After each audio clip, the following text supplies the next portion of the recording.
أهلا وسهلا شيخنا، هات لشوف. تفضل، شو الموضوع اللي جاي تحكيني فيه؟ الطلب هو طلب الحلال يلي هو فريضة على كل مسلم. بدنا نجوز عبده. ايوه ان شاء الله، الف مبروك.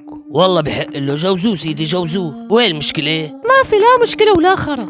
سيدي اذا بتطلب مصاري اواعي كلاسيني جاهزة. لا كلاسين فيه، كلاسين ابو قاسم عطاه اياهم كلهم مستعملين. ايوه سيدي حلال عليه والله، بده بعطيه جرابات اذا بده كمان. لا كمان جرابات عنده.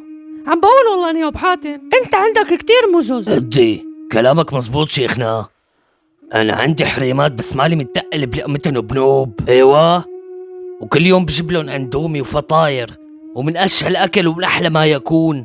الله لا يحل بضاعة حدا بعين حدا. امين.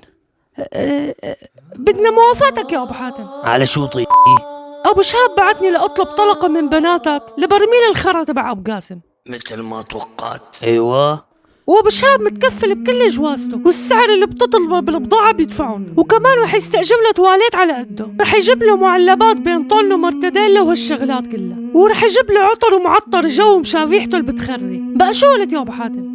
ايوه، يعني اذا بعتك العقيد ابو كلاب لتطلب بنت من بناتي يا خرا لازم انا وافق دغري؟ لا لك يا حمار، انا جاي الدنيا عرض وطلب، بدك توافق وافق، ما بدك توافق لا تقضي. ايوه، لكان حي عين طه وانسالي الموضوع اذا هيك.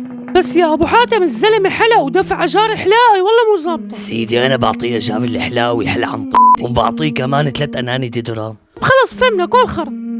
طمني شيخي، ان شاء الله ابو حاتم رضي يعطينا البضاعه. والله ما بعرف شو بدي اقول لك، والله لا تزعل يا ابني لا تزعل، ليك انت شاب اول عمرك واي برميلة خرب تتمناك، بس شوف وحده هيك ريحتها مثل الزريبه مثلك بجيب لك اياها، تعارضك على هالريحه. ما وافق ما؟ الدنيا عرض وطلب يا عضو. 35 حق الحلاقة هاي على مين كمان؟